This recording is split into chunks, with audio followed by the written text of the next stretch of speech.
আসসালামু আলাইকুম, কেমন আছেন সবাই? আশা করি যে যেখানে আছেন আলহামদুলিল্লাহ খুব ভালো আছেন। আমিও আপনাদের দোয়া ও ভালোবাসায় ভীষণ ভালো আছি। চলে এসেছি আপনাদের মাঝে নতুন আরেকটি ভিডিও নিয়ে।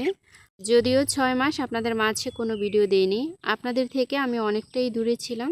তো আলহামদুলিল্লাহ আপনাদের দোয়া ও ভালোবাসায় আবারও আপনাদের মাঝে ফিরে এসেছি।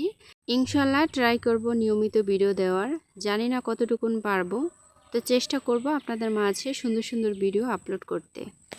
মাশাআল্লাহ গতকালের ভিডিওতে অনেক আপুদেরই ভালোবাসা পেয়েছি। যদিও 6 মাস পরে ভিডিও দেওয়া, কিন্তু অনেক আপুরা আমাকে এখনও মনে রেখেছেন, আমাকে এত এত ভালোবাসা দিয়েছেন। আলহামদুলিল্লাহ আমি ভীষণ খুশি এবং ভীষণ মুগ্ধ হয়েছি আপনাদের ভালোবাসা দেখে। আজকের ভিডিওতে বলবো ঘরে বসে অল্প ইনকামও আপনি কিভাবে সঞ্চয় করতে পারেন। আসলে সঞ্চয় করার কিন্তু অনেকটাই মাধ্যম রয়েছে, তো যে যেটা ফলো করে, যার জন্য যেটা সহজ, আমি মনে করি ওই সহজ অনুপাতেই আপনি সঞ্চয় করতে পারেন। দেখুন বর্তমান বাজারে কিন্তু দ্রব্যমূল্যের দাম অনেকটাই বেশি। তো আমরা যারা মধ্যবিত্ত তারা কিন্তু একটু হিমশিম খেয়ে যাই। যেহেতু অল্প ইনকাম, স্বামীর অল্প ইনকাম হলে হিমশিম খাওয়াটাও কিন্তু খুবই স্বাভাবিক।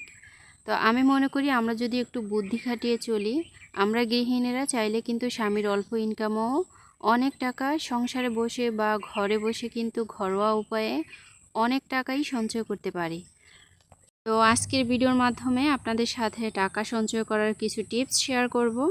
আশা করি আজকের ভিডিওটিও আপনাদের কাছে খুব ভালো লাগবে।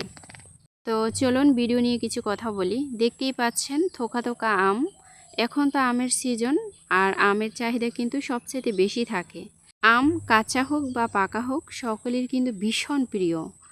আর এভাবে যদি থোকা থোকা আম ধরে তাহলে তার কথাই নেই।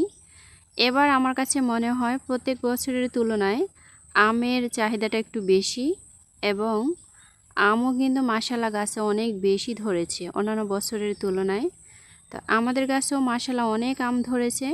আম দিয়ে কিন্তু আমি অনেক রেসিপি তৈরি করেছি, এবার হয়তোবা আপনাদের সাথে শেয়ার করিনি। ইনশাআল্লাহ একটু একটু করে আপনাদের মাঝে শেয়ার করব। আমরা যারা গৃহিণী, এখন যেহেতু আমের সিজন, আমরা চাইলে আমের পাঁপড়, আমসত্ত্ব, আমের আচার বিভিন্ন কিছু তৈরি করে আমরা কিন্তু বিক্রি করতে পারি। আসলে আমের আচারের কিন্তু তুলনা হয় না। আম কিন্তু সকলেরই প্রিয়। দেখুন স্বামীদের ইনকামের পাশাপাশি আমরা যদি ঘরোয়াভাবে স্বামীদেরকে কিছু হেল্প করি, তাহলে কিন্তু আমাদের সংসারটা সুন্দরভাবে আমরা চালাতে পারি। অনেক নারীরই দেখা যায় স্বামীরা ইনকাম করে এনে দেয়, সেটা দিয়ে কিন্তু তারা চলাফেরা করে বা স্বামীর উপর একদম নির্ভরশীল থাকে। আমি মনে করি স্বামীর উপর একদম নির্ভরশীল না হয়ে আমরা যদি ঘরে বসে কিছু টুকিটাকি কাজ করি, তাহলে কিন্তু আমরা অনেক টাকাই সঞ্চয় করতে পারি। এটা হলো আমার প্রথম টিপস। আসলে আমরা মেয়েরা সবাই যে সব কাজ পারি তা কিন্তু না। তো এক একজনের কিন্তু এক একটা গুণ আছে। তো যার যে গুণটা আছে আমি মনে করি ওই গুণ দিয়েই কিন্তু কাজ করাটাই বেটার। তো এখানে কিছু আম ছিলে নিচ্ছি আমসত্ত্ব তৈরি করার জন্য। আসলে আমার কাছে আমসত্ত্বটা এতটাই ভালো লাগে, কি বলবো। যখন আমের সিজন না থাকে তখন আমসত্ত্বটা খেতে সত্যি অনেক ভালো লাগে। আর আমসত্ত্ব তৈরির ক্ষেত্রে আমার কাছে মনে হয় একটু পাকা পাকা আম দিয়ে আমসত্ত্বটা তৈরি করলে সবচেয়ে বেশি ভালো লাগে। জানি না কার কীরকম লাগে, তো অবশ্যই আমাকে কমেন্টসের মাধ্যমে জানাবেন। আমি এখানে অনেকগুলো আম ছিলে নিয়েছি। আর আম ছিলতে কিন্তু কষ্ট আছে, কারণ খোসাটা কিন্তু একটু ভারী হলে ছিলতে একটু কষ্ট হয়। তো আমার কাছে মনে হয় পানিতে ভিজিয়ে রাখলে অনেকটাই ভালো হয়। আর অধিকাংশ আম কিন্তু অনেকটাই টক, আবার ভিতরে কিন্তু পোকার আক্রমণ। তো সব কিছু ছাড়িয়ে কিন্তু আমি অনেকগুলোই আম নিয়েছি। এবার আমি সিদ্ধ বসিয়ে দিব। তবে হ্যাঁ, এর আগে কিন্তু একটু ধুয়ে নিব। ধুয়ে নিলে দেখা যায় যদি ময়লা থাকে সেটা চলে যাবে। যদিও আমি আম ছিলার আগে ধুয়ে তারপরে ছিলে নিয়েছি। তো আমার কাছে মনে হয় কাটাকাটির পরে একটু ধুয়ে নিলে আরও বেটার হয়। আর আমসত্ত্বটা তৈরি করতে গেলে সেখানে কিন্তু একটু পানি দেওয়া লাগে। তো সেই পানিটাও কিন্তু আমার কাছে মনে হয় লাগে না, কারণ ধোয়ার পরে আমের গায়ে যে পানিটা থাকে সেই পানি দিয়ে কিন্তু হয়ে যায়। এবছর বৃষ্টি কম হওয়াতে অতিরিক্ত রোদ হওয়ার কারণে আম কিন্তু এমনিতেও ফেটে গেছে, সেই সাথে কিন্তু পোকার আক্রমণটাও অনেকটাই বেড়ে গেছে। আমের যখন মুকুল বের হয় তখন কিন্তু একটা স্প্রে করে নিলে দেখা যায় পোকার আক্রমণ থেকে অনেকটাই বাঁচা যায়। তো আমাদের বাড়িতে মাশাআল্লাহ অনেক বড় বড় আম গাছ আছে। তো এত বড় গাছে কিন্তু স্প্রে করাটা সত্যি অনেক কষ্টের। তো আলহামদুলিল্লাহ যতটুকু হয় আমাদের কিন্তু যথেষ্ট হয়ে যায়। দ্বিতীয় যে টিপসটি আপনাদের মাঝে শেয়ার করব সেটা হলো, বর্তমান বাজারে কিন্তু গ্যাসের চাহিদা সবচেয়ে বেশি। সিলিন্ডারের দাম কিন্তু প্রচুর। একটা গ্যাসের বোতল দেখা যায় অনেকে 1 মাস ব্যবহার করেন, অনেকে 2 মাস ব্যবহার করেন। কিন্তু সত্যি কথা বলতে কি জানেন, আমি কিন্তু একটা সিলিন্ডার গ্যাস 1 বছর ব্যবহার করি। কেন ব্যবহার করি? আমাদের এখানে কিন্তু লাইনের কোনো গ্যাস নেই, যদিও আমার বাড়ি গ্রামে। আর গ্রামের মানুষগুলা অধিকাংশ সময় কিন্তু লাকড়ি অথবা খড়ি দিয়ে রান্না করে। তো খড়ি দিয়ে রান্না করলে খুব স্বাস্থ্যকর খাবার খাওয়া যায়, সেই সাথে কিন্তু আমার গ্যাসের চাহিদাটা অনেকটাই কম থাকে। বর্তমান যুগে এসে দেখা যায় প্রত্যেকটা মেয়ে কিন্তু শৌখিন জীবনযাপন করতে খুব বেশি পছন্দ করে, সেখানে কিন্তু আমাদের অনেক টাকাই ব্যয় হয়। তা আমি মনে করি একটু ধৈর্য ধরে যদি খড়ি দিয়ে রান্না করে খাওয়া হয় তাহলে হেলদি খাবার খাওয়া হয়, সেই সাথে কিন্তু আমাদের অনেক টাকা সেখানেও সঞ্চয় হয়।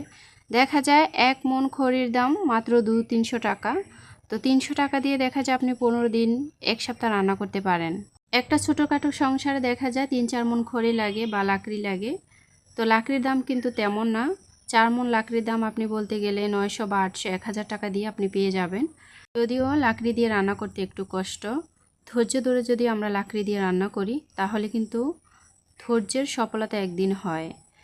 আজ না হোক কাল না হোক, আসলে প্রত্যেকটা মানুষই যখন উপরে ওঠে তখন কিন্তু ধৈর্য ধরেই উপরে ওঠে। তাড়াহুড়া বা হুটহাট করে কিন্তু কেউ উপরে উঠতে পারে না। তো এখানেও কিন্তু চাইলে আমরা অনেক টাকাই সঞ্চয় করতে পারি।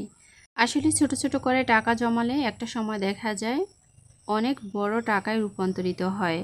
অনেক বড় টাকায় যখন রূপান্তরিত হয় তখন কিন্তু চাইলে আমরা সেটা দিয়ে আমাদের বড় একটা চাহিদা পূরণ করতে পারি। আসলে অল্প অল্প টাকা অনেকে কিন্তু গায়ে নেয় না, যে এই সামান্য টাকা দিয়ে কী হয়।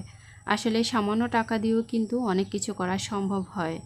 তো দেখতেই পেয়েছেন এখানে আমি চিংড়ি মাছগুলো কিভাবে বেছে নিচ্ছি। সাইজে যেগুলো একটু বড় আকারের ওইগুলোই কিন্তু বেছে নিচ্ছি, আর ছোটোগুলো কিন্তু আলাদা করে নিচ্ছি। আসলে জানি না, মাছের ভিতরে চিংড়ি মাছটা কিন্তু আমার খুব বেশি পছন্দ। আর এই মাছটা আমি মনে করি কম বেশি সবারই পছন্দ। অনেকে কিন্তু বেছে বেছে খায়, আর বেছে বেছে যারা খায় তারাও কিন্তু এই চিংড়ি মাছটাকে বেশ পছন্দ করে। মাছগুলো কিন্তু খুবই তাজা, আর এগুলা আমাদের এখানে খুব বেশি পাওয়া যায়। আর এই চিংড়ি মাছের কিন্তু প্রচুর দাম, তেমনিও কিন্তু অনেকটাই চাহিদা।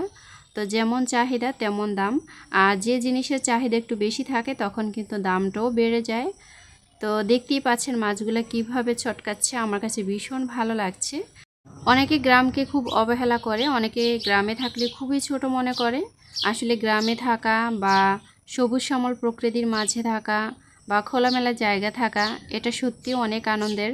আর তুলনামূলকভাবে যাদের ইনকাম খুবই কম, যাদের স্বামীদের ইনকাম খুবই অল্প বা সামান্য, তারা কিন্তু গ্রামে থাকলেই সবচেয়ে বেশি ভালো হয়। কারণ গ্রামে থেকে কিন্তু চাইলে অনেক কিছু সঞ্চয় করা যায় বা অনেক কিছু পুঁজি করা যায়, কারণ ওই কৌশলগুলো কিন্তু গ্রামেই সবচেয়ে বেশি থাকে। তবে শহরে থাকলে যে হয় না তা কিন্তু না। আসলে সেভিংস করতে চাইলে আপনি শহরে বসেও পারবেন, গ্রামে বসেও পারবেন।